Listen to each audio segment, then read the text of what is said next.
안녕하세요, 여러분. 오늘은 정말 많은 분들이 궁금해하시는 홍합 이야기를 해볼까 해요.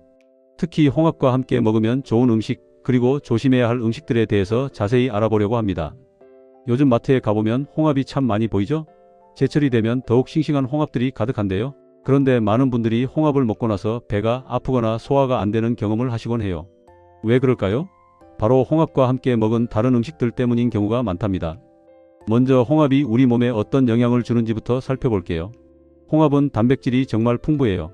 백지당 약 24g의 단백질이 들어있는데 이게 얼마나 많은 양이냐면 소고기와 비슷한 수준이에요. 게다가 지방은 적고 칼로리도 낮아서 다이어트 하시는 분들한테도 참 좋죠. 그리고 홍합에는 철분이 굉장히 많이 들어있어요. 특히 여성분들이나 어르신들은 빈혈로 고생하시는 경우가 많은데 홍합이 이런 분들한테 정말 도움이 돼요. 또 타우린 성분도 풍부해서 피로 회복에도 좋고 간 건강에도 도움을 준답니다. 아연도 빼놓을 수 없어요. 아연은 우리 몸의 면역력을 높여주고 세포가 재생되는 걸 도와주죠. 나이가 들수록 아연이 부족해지기 쉬운데 홍합으로 충분히 보충할 수 있어요. 그럼 이제 본격적으로 홍합과 궁합이 잘 맞는 음식들을 알아볼까요? 첫 번째로 무가 있어요. 홍합탕 끓일 때 물을 넣는 거 보셨죠? 이게 그냥 넣는 게 아니에요. 무에는 소화 효소가 많이 들어있어서 홍합의 단백질 소화를 도와주거든요. 홍합은 단백질이 워낙 많다 보니까 소화가 잘 안 되는 분들이 계세요. 특히 나이가 드시면서 소화력이 약해지신 분들은 더 그렇죠. 그런데 무와 함께 먹으면 속이 편안해요. 실제로 제 지인 중에 한 분은 홍합을 좋아하시는데 먹을 때마다 소화가 안 돼서 고생하셨어요. 그런데 홍합탕에 물을 듬뿍 넣어서 드시니까 훨씬 편하다고 하시더라고요. 무는 또 시원한 성질이 있어서 홍합에 열을 식혀주는 효과도 있어요. 두 번째는 미역이에요. 홍합 미역국 드셔보셨죠? 이것도 정말 좋은 조합이에요. 미역에는 식이섬유가 풍부해서 홍합을 먹으면서 생길 수 있는 변비를 예방해줘요. 그리고 미역의 알긴산이라는 성분이 홍합의 콜레스테롤 흡수를 조절해주는 역할도 하고요. 특히 산후조리할 때 홍합 미역국을 많이 끓여 드시잖아요. 이게 다 이유가 있는 거예요. 홍합의 철분과 미역의 칼슘, 요오드가 함께 작용해서 산모의 회복을 돕거든요. 물론 산모가 아니더라도 평소에 드시면 정말 좋아요. 세 번째로 마늘이 있어요. 홍합 요리에 마늘을 빼놓을 수 없죠. 마늘은 살균 작용이 뛰어나서 해산물 특유의 비린내도 잡아주고 혹시 모를 세균도 없애줘요. 게다가 마늘의 알리신 성분이 홍합의 영양 흡수를 더 잘 되게 도와준답니다. 제가 아는 어르신 한 분은 홍합찜을 하실 때 마늘을 정말 많이 넣으세요. 다진 마늘을 한 숟가락 넉넉하게 넣으시는데 그렇게 하니까 비린내도 전혀 안 나고 맛도 훨씬 깊어진다고 하시더라고요. 마늘은 또 혈액순환을 돕는 효과도 있어서 홍합과 함께 먹으면 더욱 좋아요. 네 번째는 양파예요. 양파도 홍합과 정말 잘 어울려요. 양파에는 퀘르세틴이라는 항산화 성분이 많은데 이게 홍합의 영양소가 우리 몸에서 더 효과적으로 작용하도록 도와줘요. 그리고 양파의 유황 화합물이 홍합의 독소 배출을 돕는 역할도 하고요. 홍합볶음을 만들 때 양파를 듬뿍 넣어보세요. 단맛도 나고 식감도 좋아지는데 건강에는 더할 나위 없이 좋은 조합이에요. 양파를 너무 오래 볶으면 영양소가 파괴될 수 있으니까 적당히 볶는 게 좋아요. 다섯 번째는 깻잎이에요. 깻잎쌈에 홍합을 넣어 드시는 분들도 계시죠? 이것도 참 좋은 방법이에요. 깻잎에는 베타카로틴과 비타민이 풍부한데 홍합의 미네랄과 함께 작용하면서 우리 몸의 면역력을 더욱 높여줘요. 특히 깻잎에 페릴 알데히드라는 성분이 있어요. 이게 해독 작용을 하거든요. 홍합 같은 조개류를 먹을 때는 혹시 모를 독성에 대한 걱정이 있잖아요. 깻잎이 그런 부분을 보완해주는 역할을 해요. 여섯 번째로 생강이 있어요. 홍합탕에 생강 몇 조각 넣는 거 보셨죠? 생강은 비린내를 없애주는 것은 물론이고 몸을 따뜻하게 해주는 효과가 있어요. 홍합은 성질이 차가운 편이라서 평소에 손발이 차가우신 분들은 많이 먹으면 속이 냉해질 수 있거든요. 그런데 생강을 함께 먹으면 이런 문제를 예방할 수 있어요. 또 생강의 진저롤 성분이 소화를 돕고 염증을 줄여주는 효과도 있어서 홍합을 먹고 체하는 걸 방지해줘요. 특히 소화력이 약하신 분들은 생강을 꼭 넣어서 드시는 게 좋아요. 일곱 번째는 청경채나 배추 같은 푸른 채소예요. 홍합 전골 만들 때 이런 채소들 많이 넣잖아요. 이게 정말 중요해요. 푸른 채소에는 엽록소가 풍부한데 이게 홍합을 먹으면서 생길 수 있는 중금속 배출을 도와줘요. 바다에서 자라는 홍합은 아무래도 미세한 중금속에 노출될 수 있거든요. 물론 안전한 수준이긴 하지만 그래도 배출을 도와주는 게 좋잖아요. 청경채나 배추 같은 채소들이 바로 그런 역할을 해줘요. 여덟 번째로 두부가 있어요. 홍합 순두부찌개 드셨나요? 이것도 환상의 조합이에요. 두부는 식물성 단백질이 풍부하고 홍합은 동물성 단백질이 풍부하죠.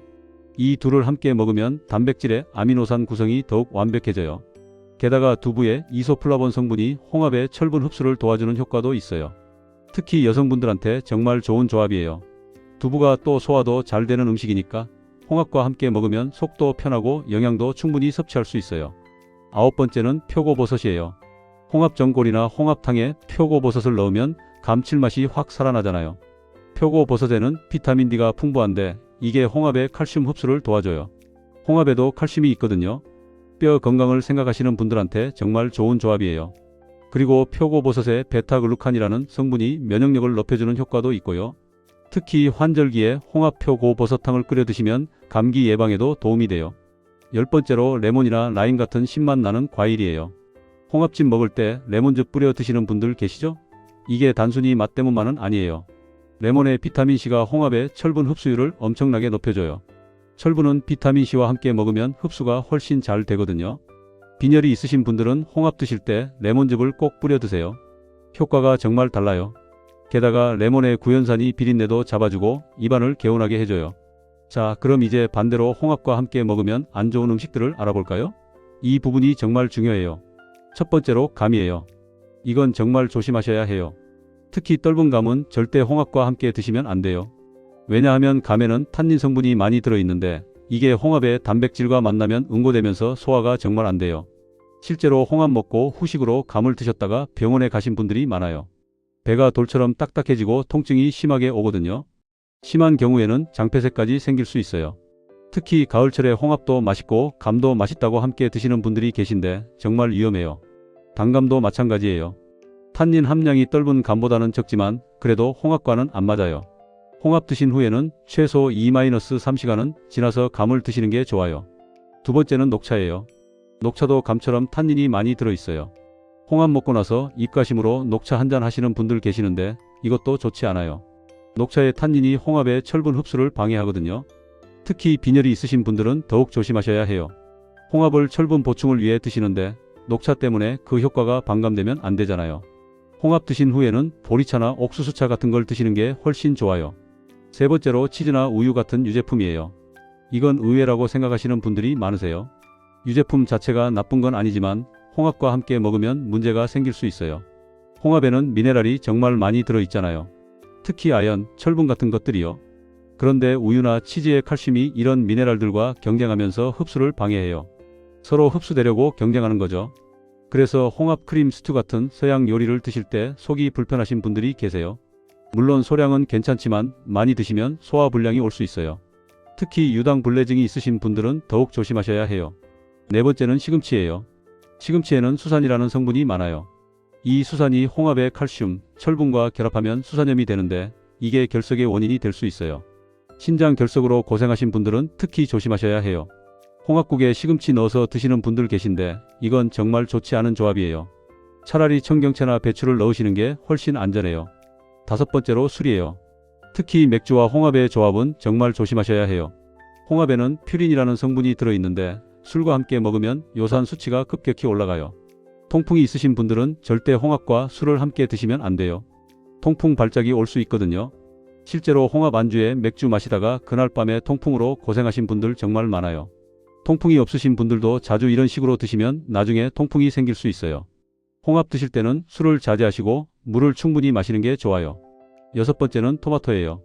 토마토가 건강에 좋다고 알려져 있지만 홍합과는 궁합이 안 맞아요. 토마토의 강한 산성이 홍합의 단백질 소화를 방해할 수 있거든요. 특히 위가 약하신 분들은 홍합과 토마토를 함께 먹으면 속쓰림이 올 수 있어요. 토마토 소스로 홍합 파스타를 만들어 드시는 분들 계신데 이것도 소화가 잘 안 될 수 있어요. 물론 젊고 건강하신 분들은 괜찮을 수 있지만 50대 이상 어르신들은 조심하시는 게 좋아요. 일곱 번째로 콜라나 사이다 같은 탄산음료예요. 탄산음료의 인산이 홍합의 칼슘 흡수를 방해해요. 게다가 탄산가스가 위를 팽창시켜서 소화를 더 어렵게 만들어요.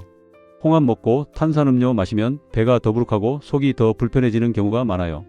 특히 식사 중에 탄산음료를 마시는 습관이 있으신 분들은 홍합 드실 때만큼은 피하시는 게 좋아요. 여덟 번째는 고구마나 감자 같은 전분 음식이에요. 이것도 의외죠? 고구마나 감자가 나쁜 음식은 아니지만 홍합과 함께 많이 먹으면 소화가 잘 안 돼요. 홍합의 단백질과 고구마의 전분이 함께 위장해서 소화되려면 시간이 오래 걸리거든요. 배가 더부룩하고 가스가 차는 느낌이 들 수 있어요. 특히 평소에 소화가 잘 안 되시는 분들은 홍합 드실 때 고구마나 감자는 피하시는 게 좋아요. 9번째로 옥수수예요. 옥수수도 소화가 잘 안 되는 음식이잖아요. 홍합과 함께 먹으면 소화 부담이 더욱 커져요. 특히 옥수수 껍질은 소화가 정말 안 되는데 홍합과 함께 위장에 머물면 불편함이 더 심해질 수 있어요. 10번째로 매운 음식이에요. 특히 고춧가루를 많이 넣은 매운 음식은 조심하셔야 해요. 물론 홍합찜에 고춧가루 조금 넣는 건 괜찮아요. 문제는 청양고추나 고추장을 과하게 넣는 경우예요. 홍합 자체가 소화하기 쉬운 음식은 아니거든요. 거기에 매운 양념까지 더해지면 위장에 자극이 되고 속쓰림이 올 수 있어요. 특히 역류성 식도염이 있으신 분들은 홍합을 매운 양념으로 요리해서 드시면 증상이 악화될 수 있어요. 그럼 이제 홍합을 건강하게 먹는 방법에 대해 좀 더 자세히 알아볼까요? 먼저 홍합을 고르는 방법이에요. 싱싱한 홍합은 껍데기가 꽉 닫혀 있고 들었을 때 묵직한 느낌이 들어요. 껍데기가 벌어져 있거나 깨진 건 피하시는 게 좋아요. 그리고 비린내가 심하게 나는 것도 신선하지 않은 거예요. 손질할 때는 흐르는 물에 여러 번 씻어서 모래나 이물질을 완전히 제거해야 해요. 특히 수염 같은 족사는 칼로 긁어서 제거하시는 게 좋아요. 이게 남아있으면 식감도 안 좋고 소화도 잘 안 돼요.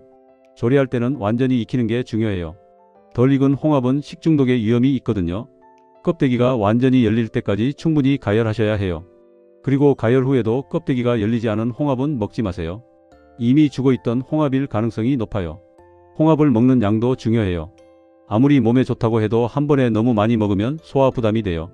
한 끼에 중간 크기 홍합 10-15개 정도가 적당해요. 일주일에 2-3번 정도 드시는 게 좋고요. 특히 통풍이 있으신 분들은 홍합 섭취량을 제한하셔야 해요. 일주일에 한 번 소량만 드시는 게 안전해요.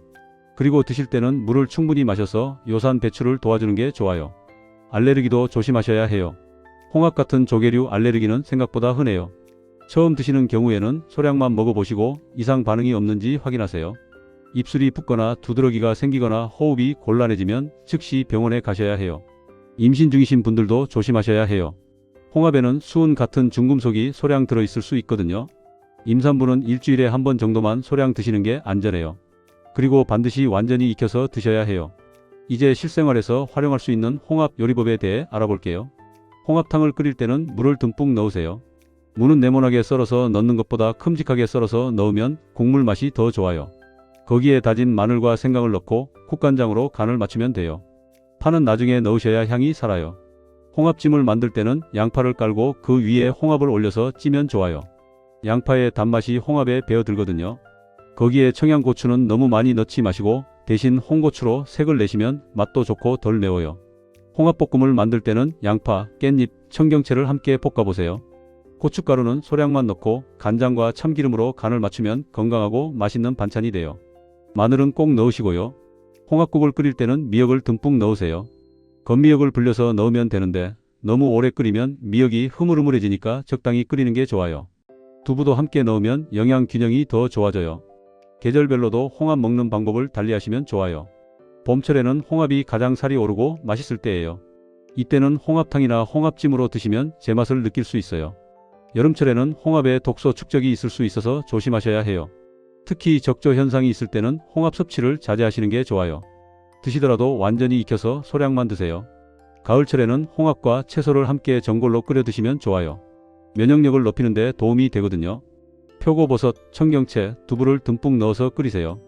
겨울철에는 생강을 넉넉히 넣어서 드시면 몸을 따뜻하게 하는 데 도움이 돼요. 홍합탕에 생강과 대파를 많이 넣어서 얼큰하게 끓여 드시면 감기 예방에도 좋아요. 보관 방법도 중요해요. 생홍합은 가능한 한 빨리 드시는 게 좋지만 보관하셔야 한다면 냉장고 아래칸에 넣으시고 하루 이틀 안에 드세요. 냉동 보관도 가능한데 이 경우에는 한 번에 먹을 만큼씩 소분해서 얼리시면 좋아요. 냉동했던 홍합은 해동할 때 상온에 오래 두지 마시고 냉장실에서 천천히 해동하거나 아예 얼린 상태로 바로 조리하시는 게 안전해요. 상온에서 해동하면 세균이 번식할 수 있거든요. 홍합을 먹은 후 관리도 중요해요. 홍합을 먹고 나서 배가 불편하시면 따뜻한 보리차를 마시세요. 소화를 도와주고 속을 편안하게 해줘요. 그리고 가벼운 산책을 하시면 소화에 도움이 돼요. 만약 홍합을 먹고 나서 설사나 복통이 심하게 온다면 이건 식중독일 수 있어요. 이럴 때는 물을 충분히 마시시고 증상이 심하면 바로 병원에 가셔야 해요. 특히 구토와 설사가 동시에 오면 탈수가 올 수 있으니까 조심하셔야 해요. 알레르기 반응도 주의 깊게 살펴보셔야 해요. 홍합을 먹고 나서 입이나 목이 가렵거나 두드러기가 생기거나 숨쉬기가 힘들어지면 알레르기 반응이에요. 이런 증상이 나타나면 즉시 119에 연락하시고 응급실로 가셔야 해요. 이제 좀 더 구체적인 실생활 팁을 드릴게요. 홍합을 처음 드시는 분들이나 소화가 약하신 분들을 위한 조언이에요. 처음에는 홍합탕으로 시작하세요. 국물 요리가 소화하기 가장 편해요. 물을 많이 넣고 푹 끓인 홍합탕은 국물도 시원하고 홍합도 부드러워서 먹기 편해요. 여기서 시작해서 몸에 맞으면 다른 요리로 확대해 보세요. 한 번에 너무 많이 드시지 마세요. 처음에는 5-6개 정도만 드시고 몸의 반응을 봐요. 괜찮으면 다음번에 조금씩 양을 늘려가시면 돼요. 급하게 많이 먹으려고 하면 탈이 날 수 있어요. 씹을 때는 천천히 꼭꼭 씹어서 드세요. 홍합은 질긴 편이라서 잘 씹지 않고 삼키면 소화가 안 돼요. 최소 20번 이상은 씹어서 드시는 게 좋아요. 이렇게 하면 소화 효소도 잘 분비되고 소화도 훨씬 잘 돼요. 식사 속도도 중요해요. 홍합 요리를 드실 때는 천천히 여유 있게 드세요. 급하게 먹으면 소화가 잘 안 되고 체할 수 있어요. 한 숟가락 먹고 잠깐 쉬었다가 다음 숟가락 먹는 식으로 천천히 드세요. 물도 중요해요. 홍합 먹을 때 물을 너무 많이 마시면 위액이 희석돼서 소화가 안 돼요. 대신 식사 30분 전에 물 한 잔 정도 마시시고 식사 중에는 조금씩만 마시세요. 식사 후 1시간 정도 지나서 물을 충분히 마시는 게 좋아요. 이제 연령대별로 홍합을 먹는 방법을 알아볼게요. 50대 분들은 소화력이 조금씩 떨어지기 시작하는 시기예요. 홍합을 드실 때는 무나 미역 같은 소화를 돕는 재료를 꼭 함께 넣으세요. 그리고 생강도 넣으시면 좋아요. 60대 분들은 더욱 소화를 신경 쓰셔야 해요. 홍합은 작은 것으로 선택하시고 오래 끓여서 부드럽게 만들어 드세요. 국물 위주로 드시고 건더기는 조금만 드시는 것도 방법이에요. 특히 저녁보다는 점심에 드시는 게 소화에 좋아요. 70대 이상 어르신들은 홍합을 갈아서 죽으로 만들어 드시는 것도 좋은 방법이에요. 홍합죽은 소화도 잘 되고 영양도 충분히 섭취할 수 있거든요. 야채도 함께 갈아서 넣으면 더욱 좋아요. 만성질환이 있으신 분들을 위한 조언도 드릴게요. 고혈압이 있으신 분들은 홍합 요리할 때 소금을 적게 넣으세요. 홍합 자체에 나트륨이 있거든요. 대신 마늘, 생강, 파로간을 맞추시면 싱겁지 않으면서도 건강하게 드실 수 있어요. 당뇨가 있으신 분들은 홍합이 좋은 단백질 공급원이에요. 탄수화물이 거의 없어서 혈당 관리에 도움이 되거든요. 다만 감자나 고구마 같은 전분 음식과는 함께 먹지 마시고 채소 위주로 함께 드세요. 신장 질환이 있으신 분들은 조심하셔야 해요. 홍합에 칼륨이 많이 들어있거든요. 신장 기능이 많이 떨어진 분들은 의사와 상담 후에 드시는 게 안전해요. 드시더라도 물에 한번 데쳐서 칼륨을 빼고 드시는 게 좋아요. 통풍이 있으신 분들은 앞서 말씀드렸듯이 홍합을 제한하셔야 해요. 꼭 드시고 싶으시면 한 달에 한두 번 정도 정말 소량만 드시고 그날은 물을 평소보다 더 많이 마시세요. 역류성 식도염이 있으신 분들은 매운 양념을 피하시고 기름기도 적게 넣으세요. 그리고 저녁보다는 점심에 드시고 드신 후 바로 눕지 마시고 2-3시간은 활동하세요. 이제 계절별 홍합 보양식을 알려드릴게요. 봄철에는 홍합 미역국이 정말 좋아요. 봄철 춘곤증에도 도움이 되고 미세먼지로부터 몸을 보호하는 데도 효과적이에요. 미역을 듬뿍 넣고 두부도 함께 넣어서 끓이세요. 여름철에는 시원한 홍합 냉국도 좋아요. 다만 여름에는 홍합이 독소를 품을 수 있으니까 반드시 완전히 익혀서 식힌 후에 드세요. 오이와 미역을 함께 넣으면 더위를 식히는 데 도움이 돼요. 가을철에는 홍합 전골이 최고예요. 각종 버섯과 채소를 듬뿍 넣고 두부도 넣어서 푸짐하게 끓이세요. 가을 환절기 면역력 강화에 정말 좋아요. 표고버섯, 새송이버섯, 팽이버섯을 다양하게 넣으면 맛도 좋고 영양도 풍부해요. 겨울철에는 얼큰한 홍합탕이 제격이에요. 생강을 넉넉히 넣고 대파도 많이 넣어서 끓이세요. 고춧가루를 조금 넣으면 몸이 따뜻해져요. 다만 너무 맵지 않게 조절하시는 게 중요해요. 홍합으로 만들 수 있는 건강 반찬도 알려드릴게요. 홍합장조림은 밑반찬으로 정말 좋아요. 홍합을 깨끗이 손질해서 간장, 물엿, 마늘, 생강으로 졸여주세요. 너무 짜지 않게 간을 맞추시고 통깨를 뿌려주면 고소하고 맛있어요. 홍합 무침도 좋아요. 익힌 홍합을 까서 깻잎, 양파, 당근과 함께 무쳐주세요. 고춧가루는 조금만 넣고 참기름과 깨소금으로 맛을 내면 담백하고 건강한 반찬이 돼요. 홍합볶음도 만들어보세요. 양파, 청경채, 당근을 함께 볶아주세요. 간장으로 간을 맞추고 참기름을 두르면 윤기가 나고 맛있어요. 마늘은 꼭 넣으시고요. 이제 홍합의 영양을 최대한 살리는 조리법을 알려드릴게요. 홍합의 타우린은 열에 약하지 않아서 익혀도 괜찮아요. 하지만 너무 오래 끓이면 질겨지니까 적당히 익히는 게 중요해요. 철분을 최대한 섭취하려면 레몬즙이나 비타민C가 풍부한 채소와 함께 드세요. 피망이나 브로콜리를 함께 넣으면 철분 흡수율이 높아져요. 아연을 잘 흡수하려면 유제품과는 따로 드시고 대신 견과류와 함께 드시면 좋아요. 홍합 먹고 나서 호두나 아몬드를 몇 개 드시는 것도 좋은 방법이에요. 단백질 흡수를 높이려면 소화 효소가 풍부한 채소와 함께 드세요. 무, 양배추, 브로콜리가 특히 좋아요. 이런 채소들을 듬뿍 넣어서 홍합 요리를 만드세요. 마지막으로 홍합을 안전하게 먹기 위한 체크리스트를 드릴게요. 첫째, 구입할 때 껍데기가 단단히 닫혀 있는지 확인하세요. 둘째, 보관은 냉장고에서 하루 이틀 이내로만 하세요. 셋째, 조리할 때는 완전히 익히세요. 넷째, 한 번에 많이 먹지 마시고 적당량만 드세요. 다섯째, 소화를 돕는 식재료와 함께 드세요. 여섯째, 알레르기 반응을 주의 깊게 관찰하세요. 일곱째, 술과 함께 먹지 마세요. 여덟째, 식후에 감이나 녹차는 피하세요. 아홉째, 불편한 증상이 있으면 즉시 섭취를 중단하세요. 열째, 만성질환이 있으시면 의사와 상담하세요. 홍합은 정말 좋은 식재료예요. 단백질도 풍부하고 철분, 아연, 타우린 같은 영양소도 많이 들어있죠. 특히 우리 나이대에 필요한 영양소를 골고루 갖추고 있어요. 하지만 아무리 좋은 음식도 잘못 먹으면 독이 될 수 있어요. 오늘 말씀드린 것처럼 홍합과 잘 맞는 음식들과 함께 드시고 맞지 않는 음식들은 피하시면서 건강하게 드시길 바라요. 특히 무, 미역, 마늘, 양파, 깻잎, 생강, 두부, 표고버섯, 레몬 같은 식재료들과 함께 드시면 소화도 잘 되고 영양 흡수도 좋아진다는 것 꼭 기억하세요. 반대로 감, 녹차, 유제품, 시금치, 술, 토마토, 탄산음료, 고구마, 옥수수, 지나치게 매운 양념은 피하시는 게 좋아요. 홍합을 드실 때는 천천히 꼭꼭 씹어서 드시고 한 번에 너무 많이 드시지 마세요. 일주일에 2-3번 정도 적당량을 드시는 게 가장 좋아요. 그리고 무엇보다 중요한 건 본인의 몸 상태를 잘 살피는 거예요. 아무리 좋은 음식이라도 내 몸에 안 맞으면 먹지 말아야 해요.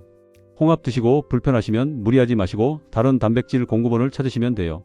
건강한 식생활은 하루아침에 만들어지지 않아요. 오늘 하나씩 실천하다 보면 우리 몸이 점점 더 건강해지는 걸 느낄 수 있을 거예요. 홍합도 그런 건강한 식재료 중 하나고요. 오늘 말씀드린 내용들이 여러분의 건강한 식생활에 도움이 되길 바라요. 홍합을 현명하게 드시면서 건강도 챙기시고 맛있는 식사도 즐기시길 바랍니다. 다음에도 더 유익한 건강 정보로 찾아뵙겠습니다. 오늘도 건강하고 행복한 하루 보내세요. 감사합니다.